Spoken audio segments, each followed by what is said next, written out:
Alors bonjour aux lecteurs de notre chaîne YouTube et aussi aux membres du forum des rcmac.com mais aussi de rcmacvintage.com. Alors on se retrouve pour la 9e vidéo, visite un peu de ma mini-exposition, hein. Elle est assez modeste, hein. Il y en a qui ont des collections largement supérieures à ça en France, hein. Donc à l'étranger j'en parle même pas. Mais moi je voulais vraiment vous la montrer. Alors là on est déjà à la 9e vidéo, on a fait déjà les PB, les Kyosho, les Yankees, et là on arrive sur beaucoup de voitures de piste. Alors on va commencer par les voitures d'en haut, alors je vais les retirer, hein, à chaque fois. Vous savez, on va regarder déjà les deux Associated qui sont présentes sur l'étagère. Alors la première Asso, alors Associated, hein, je rappelle, hein, c'est une des plus vieilles marques RC qui existe toujours, hein, qui est surtout connue maintenant pour ses voitures 1/10 tout terrain, mais à la base c'était un constructeur de voitures piste 1/8. Ils ont été champions du monde, hein, je crois, plusieurs fois dans la catégorie, surtout au tout début. Et aussi c'était un constructeur de voitures 1/12. Là aussi ils ont eu pas mal de titres. Le 1/10 tout terrain est venu bien après, et c'est lui qui a pris le dessus. Ils font aussi maintenant du tout terrain, mais le tout terrain c'est pas vraiment leur conception, hein, je crois que c'est plutôt plus ou moins du. Je crois qu'ils ont racheté la marque Thunder Tiger. Et voilà. Donc là, on est vraiment sur de l'assaut pur, hein, de la RC300. C'est la dernière voiture de compétition en planche, hein, c'est-à-dire sans suspension qu'ils ont sorti. Et c'est peut-être la plus connue. Alors, elle se caractérisait un peu comme la PB9S avec des demi-trains. Là, vous voyez le système de sauve-cerveau, c'est un système de ressort extérieur, là. Le réservoir, alors malheureusement celle-là, la platine, le réservoir, ils sont pas top, mais c'était des réservoirs métal, hein, qu'il fallait souder. Et la platine, c'était en ABS. Là, celle-là, elle est équipée d'un différentiel. Alors celui-là, je me demande si c'est pas RC Pilote. Les spécialistes confirmeront. Parce que cette voiture, je crois qu'elle venait de chez RC Maro. Alors RC Maro, ça a été le premier magasin à Paris qui a fait vraiment de la distribution de voitures, notamment américaines, voitures de piste. Il y a eu BRC aussi après. Alors là, on voit la grosse couronne, le gros disque de frein en métal, les paliers métal. Et là, donc ça, on peut à peu près, vous voyez, celle-là, malheureusement, ça a été un peu bidouillé ici. Le châssis en époxy, comme ça se faisait beaucoup. Et là, vous voyez, ça tenait par des écrous au niveau des roues. Ce qui n'était pas évident, il y avait beaucoup de voitures, notamment les italiennes, c'était une vis Better qui était sur la jante. Enfin, c'était pas hyper pratique. Et cette voiture, il y avait beaucoup de kits, notamment des systèmes un peu de démontage rapide, plusieurs sortes de différentiels, hein, ça existait en arbre rigide aussi, je crois. Voilà, on pouvait vraiment, il y avait beaucoup de fabricants d'optionneurs qui faisaient des choses, de magasins même, qui faisaient des voitures pour cette voiture. Et je me rappelle que Maro, il a tenu tête aux voitures de piste très longtemps avec cette planche. Donc c'était très performant. Moi j'ai eu ça, je l'avais acheté d'ailleurs d'occasion chez RC Maro. Et j'avais un KEB avec le carbu RC Pilote. Enfin, c'était vraiment un très bon souvenir cette voiture. Donc la RC300. Alors à savoir, hein, pour les collectionneurs, que Modelis 34, ils ont encore des pièces. Ils ont des demi-trains, des sauve-cerveau. Enfin, ils ont pas mal de pièces pour la RC300. Alors ça, je pense, ça doit être vers 80 à peu près que c'est sorti. Et là, on a la voiture qui est sortie quand même pas mal de temps après. Là, c'est une version 4 roues motrices. C'est une RC500 qui a eu une assez longue carrière. Et cette voiture, alors bon, bien sûr, elle était plus moderne, hein. C'était donc une 4 roues motrices, parce qu'il fallait ça pour concurrencer, bien sûr, les marques PB, Serpent, SG. Et alors, elle avait quand même une caractéristique, c'est que sa transmission était particulière, il y avait que deux courroies. Vous voyez, il y a une grosse courroie à l'arrière, là, avec une poulie plastique, un gros diff avec poulie plastique. D'ailleurs, je pense que c'est un. Je sais pas s'il est mécanique, le diff ou habille, hein, je sais pas. Il y a deux gros disques de frein qui sont placés au niveau de la transmission secondaire. Et là, au niveau de la transmission première, on a déjà. Alors, la boîte, je l'ai pas, mais on pouvait monter une boîte et on voit qu'il y a une grande courroie qui va jusqu'à l'avant. Ah non, ah si, c'est ça. Une grande courroie et qui est guidée ici. On voit, il y a un système de poulie qui devait bien sûr faire perdre un peu en rendement. Là, on le voit, je vais le retourner. Oui, le système de poulie qui permettait d'abaisser la courroie. Voilà. Donc ça permettait d'avoir que deux courroies, de simplifier un peu. Alors, ici, il n'y a pas de boîte de vitesse, mais on pouvait monter une boîte de vitesse. Qu'est-ce qu'il y avait? Il y avait le système de triangulation hein, qui était assez particulier. Ça reprenait un peu des demi-coquilles, un peu comme la PB. Il y avait des triangles décalés, là, les amortisseurs, vous voyez, c'est tout petit, avec des ressorts assez courts, la molette en plastique. Voilà, il s'était fileté, avec la barre anti-roulis sur le dessus.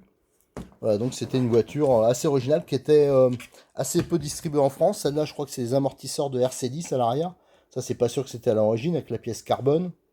Voilà, donc ça, c'était une voiture qu'on voyait assez peu en France. Alors, je pense que, vous voyez, derrière, le pod, il s'arrêtait. Ça, c'est quand même hyper particulier aussi. Voilà, là, je vois que au niveau des actes, il n'y avait pas de renfort derrière. Enfin, soit elle n'est pas complète, ou voilà. Et le châssis qui était évidé, la triangulation qui était quand même assez fine, là. Et rien, voilà. Ça, c'était la RC500. Alors ça doit être vers 84, 85 peut-être. Donc il y a eu pas mal de versions. Hein. Moi, je suis pas spécialiste. Mais celle-là, elle est équipée d'un Pico. Donc le Pico qui doit être plus ou moins de l'époque, hein, parce qu'on voit un carbu alu sur celui-là. Donc c'est à peu près ce qui se montait. Alors c'est une voiture, pareil, qui a besoin que j'ai depuis très longtemps. Et qui aurait besoin que je m'en occupe un peu pour la fignoler et voir si elle est vraiment conforme à l'origine. Mais par contre, elle est en très bon état. Alors juste à côté, on a 4 touring cars. Alors ça, c'est des voitures, c'était pas vraiment destiné à la compétition, mais ce que j'aimais bien de ces voitures, c'est que ça avait un look un peu maquette au niveau des carrosseries. Eh bien, c'est qu'il y en a au moins 3. Vous avez ici, j'ai les boîtes. Ouais, vous avez l'Alpha, la Lotus. Et là, je sais pas ce que ça représente comme carrosserie, mais il y en a 3 de 2 générations différentes où j'ai la boîte d'origine.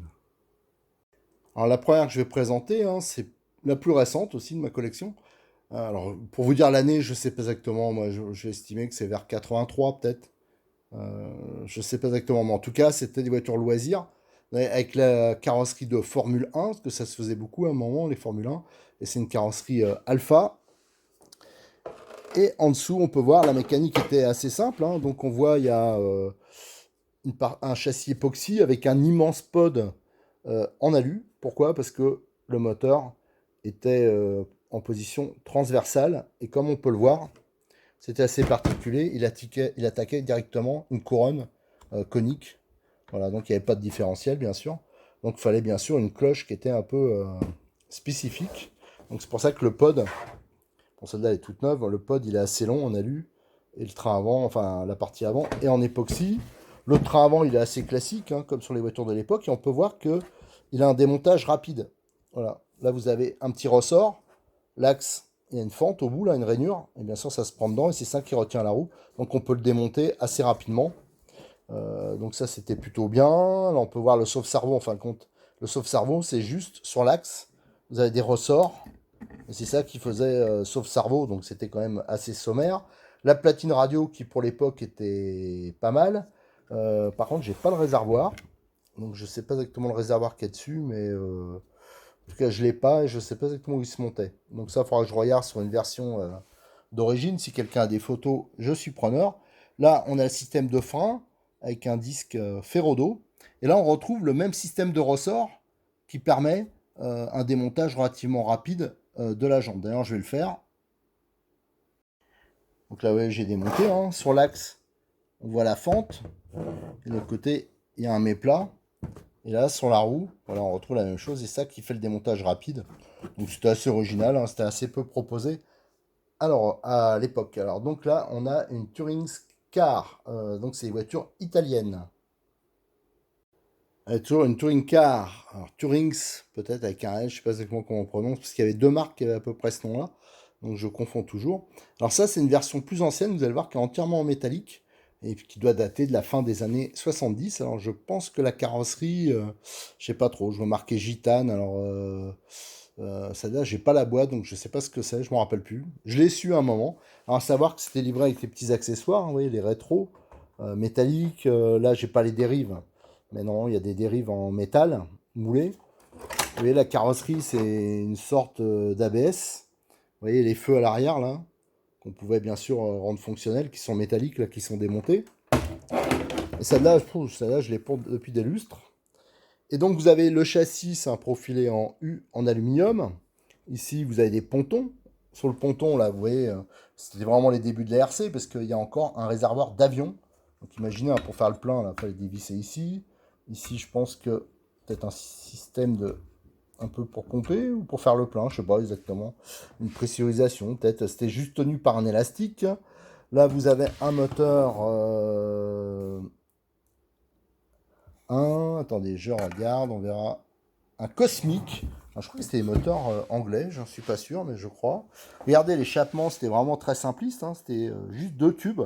Donc c'était quasiment échappement direct. Alors, ça devait brider un peu, je sais pas. Mais c'était quand même assez spécifique. Et là, ça rendait au niveau de l'échappement assez réaliste. C'était bien sûr un arbre rigide. La couronne ici, vous voyez, qui n'était pas très accessible. Ici, il y avait des sorties en aluminium moulées qui étaient fixées directement sur le profilé. Bien sûr, comme toutes ces voitures de l'époque, il y avait une culasse rapportée, parce qu'à la base, c'était un moteur d'avion. Hein. C'est sûr que là, ça serait mieux de le tourner à quart de tour pour améliorer le refroidissement. Là, on voit le système d'embrayage, le système de frein. Donc, c'était un patin qui venait appuyer, avec une garniture souvent, qui venait appuyer directement sur la cloche. C'était ça, le système de frein.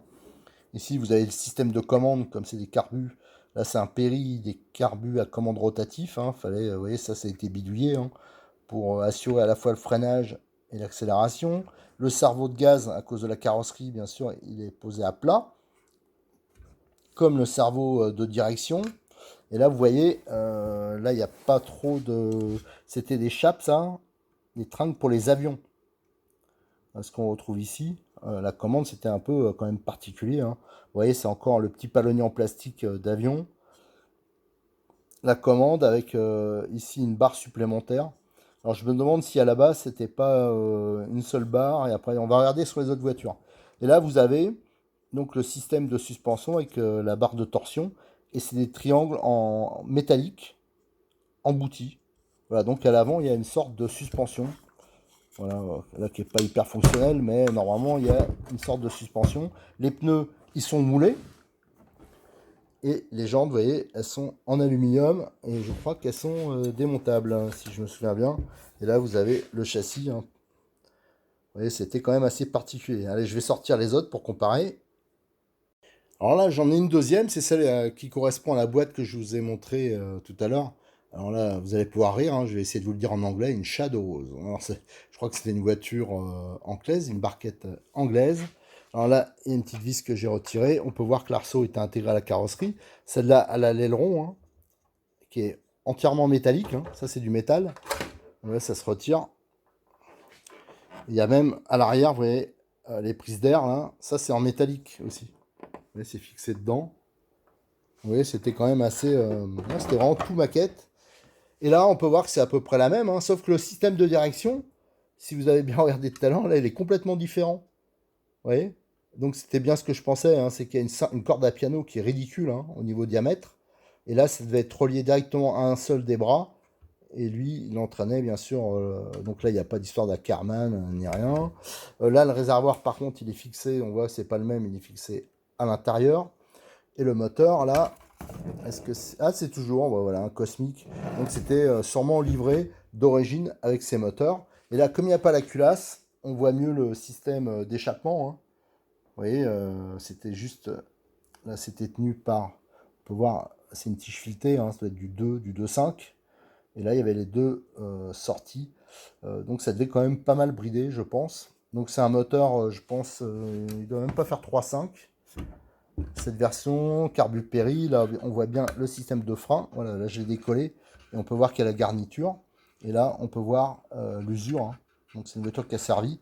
Et donc ça freinait directement sur la cloche. On peut voir aussi que la cloche, elle était guidée l'entre-dents. On peut voir que ça rentre à l'intérieur. Comme beaucoup de voitures à l'époque, il y avait souvent un roulement ou une bague à l'extrémité.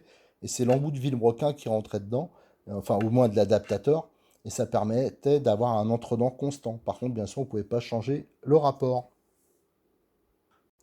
Alors, la dernière, c'est la version Alfa Romeo. Alors, Alfa Romeo, je ne savais pas qu'à une époque, ils faisaient style les 24 heures Le Mans, quoi, qui faisait de la barquette. Et là, on peut voir notamment le très gros aileron. Là, c'est du métal. Donc là, vous voyez, c'est du balèze. Et on a les petites grilles ici, c'est des vraies grilles, qu'il y a ici partout. Aussi, les entrées d'air, c'est des vrais. Les rétros, ils sont en métallique. Je peux vous dire que ça ne devait pas durer bien longtemps. Et ici, on a les protections pour les feux.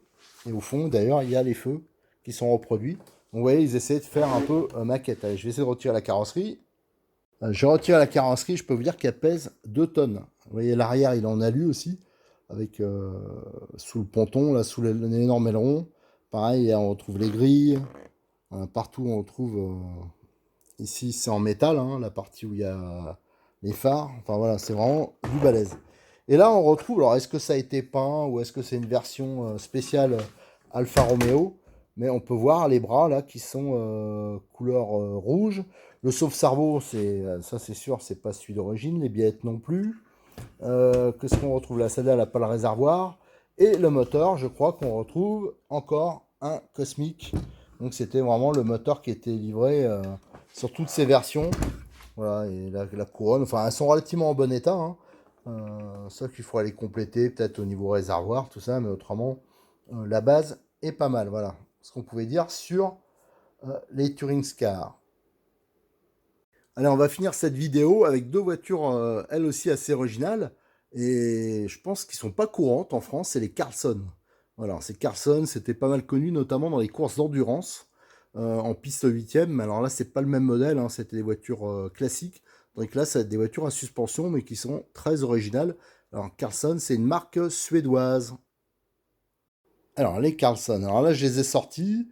Mais c'est juste pour vous montrer déjà dans un premier temps que c'est les 2 mêmes voitures, sauf que d'un côté, vous avez le tout-terrain, qui est ici, on le reconnaît aux pneus, hein, mais autrement c'est les mêmes pièces, et là vous avez la version piste à suspension.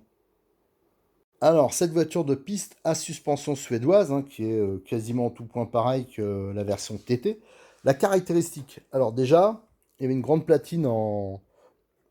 C'est de la... Enfin pas de l'ABS, hein, c'est du nylon hein, en plastique. Le réservoir, vous voyez, qui était démontable, hein, qui est assez long, qui ressemble pas mal au réservoir Associated hein, des RC500. On avait un compartiment pour la radio qui était étanche. Hein. Ça, c'était quand même hyper original. Et le train avant, alors regardez le système de sauve-cerveau, là aussi, c'est original, avec bon, le pare-choc Carlson. Et là, on avait un train avant donc suspendu. Et on peut voir les amortisseurs qui étaient assez particuliers quand même. On dirait un simple tube nylon. Enfin, genre, c'est assez simpliste, avec la barre anti-roulis ici. Voilà, c'est quand même des voitures qui étaient assez simples, avec un démontage rapide. Ici, à l'avant, à l'arrière, vous voyez, il suffit de tourner et on déverrouille. Et ça permet de démonter la roue. Alors, je ne vais pas le faire à une main, mais bon. Voilà, c'était quand même assez simple. Et à l'arrière, voilà, là c'est parti. Donc on va pouvoir le démonter. Enfin, on la tient bien, mais normalement, voilà, le système, ça venait. Et ça permettait un démontage assez rapide de la roue par rapport à ce qui se faisait à l'époque. Et à l'arrière, on peut voir déjà la cloche qui est sur un palier. Alors pareil, ça ne devait pas être réglable entre-temps. Sauf à changer la cloche et enfin le pignon et la couronne. Et là, le palier alu, ça permettait d'avoir un entre-dents constant. Alors celle-là, c'est bien parce qu'il y a les supports moteurs qui sont dessus.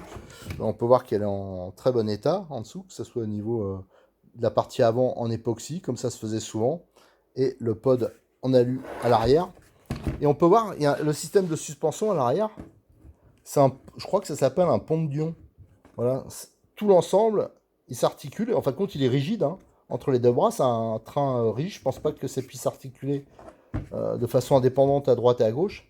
Mais c'est l'ensemble voilà, qui bascule. Et là, on voit les amortisseurs, ils marchent en détente. Voilà, donc c'est quand même assez particulier avec une mini transmission par chaîne. Je ne sais pas s'il y a un différentiel. Il y a un différentiel, je ne sais pas où il est situé, je vous avoue. Je pense pas que c'est là quand même, ou alors ça serait quand même assez étonnant. Et là, vous avez le double frein à disque qui est situé ici. La couronne, donc l'accès est assez rapide, hein, parce que comme il y a un démontage rapide des roues, on a accès facilement à la couronne. Voilà, c'est quand même assez particulier comme montage. Comme je voulais vous en montrer plus, là j'ai quand même démonté la roue. Vous voyez le système, hein. Là c'est 3 vistoles hein, qui font office de guide. Là on retrouve les 3 trous ici. Et ce système voilà, qui permet, en tournant, ça verrouille. Vous voyez, le trou est plus gros là, et hop, ça verrouille. Donc vous voyez, c'est assez simple. Il y a la même chose à l'arrière. Et c'est là que je voulais voir, hein, je cherchais le diff, c'est vrai que je m'en rappelais plus. Mais c'est assez étonnant, regardez, le diff avec les pignons extérieurs.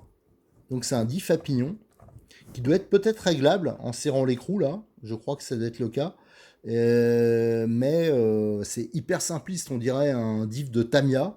Et surtout, c'est des pignons en plastique, hein, visiblement. Donc c'est quand même assez particulier. Alors ça, je vous ferai le démontage de ce diff et je vous le mettrai sur RC Mac Vintage pour que vous puissiez le voir en détail. Alors là, on a la version TT du Carlson. Alors, je peux dire qu'ils se sont absolument pas embêtés, hein. Le pare-choc, c'est le même, sauf qu'il est recourbé. Alors, est-ce qu'il a été recourbé par le propriétaire ou est-ce que ça a été livré comme ça? J'en suis pas sûr. Et à part ça, ben, ce qui change, c'est juste les pneus. C'est les mêmes jantes. Voilà, il n'y a que les pneus qui changent. Donc la garde-sol, bien sûr, elle est un peu modifiée avec ces gros pneus, mais c'est quand même pas énorme. Et le pont, vous voyez, le système, hein. Alors je crois que c'est un pont de Dion, hein. Les spécialistes de la mécanique me confirmeront. Voilà, vous voyez, donc le débattement était assez limité. Et là, on voit une poulie. Alors moi, à mon avis, cette poulie, c'était pour la version 4x4. Parce que je crois me souvenir que sur la version 4x4, il y avait une poulie qui allait vers l'avant et c'était une courroie ronde, style un joint torique. Voilà. Alors celle-là, elle a juste besoin que j'enlève un peu. Elle a été stockée dans un endroit qui était un peu humide. Alors il faut que j'enlève un peu la rouille. Mais autrement, elle est relativement en bon état. Il y a une biellette qui est cassée là. Enfin, il y a quelques petits détails à faire. Mais c'est quand même une voiture assez originale. Voilà, en dessous, c'est assez propre. Bon, on voit que c'est une voiture qui a roulé, hein, qui a été utilisée. Donc, ce qui était aussi original, c'est comme le système de train avant, le système de train arrière, le démontage des roues, hein, rapide, et aussi le système de différentiel, là, qui est en tout terrain. Vu qu'avec les pignons à l'air, ça ne devait pas durer bien longtemps. Voilà, on a fait déjà quelques présentations de voitures. On va arrêter la vidéo là, je vais préparer la suivante, parce qu'il y en a encore beaucoup à faire. Donc je vous remercie, et je vous donne rendez-vous sur notre chaîne YouTube pour d'autres vidéos de tout genre, hein. Il y aura pas mal de vintage, et aussi sur les forums de RC Mag et RC Mag Vintage, où je vous mettrai toutes les photos. Merci.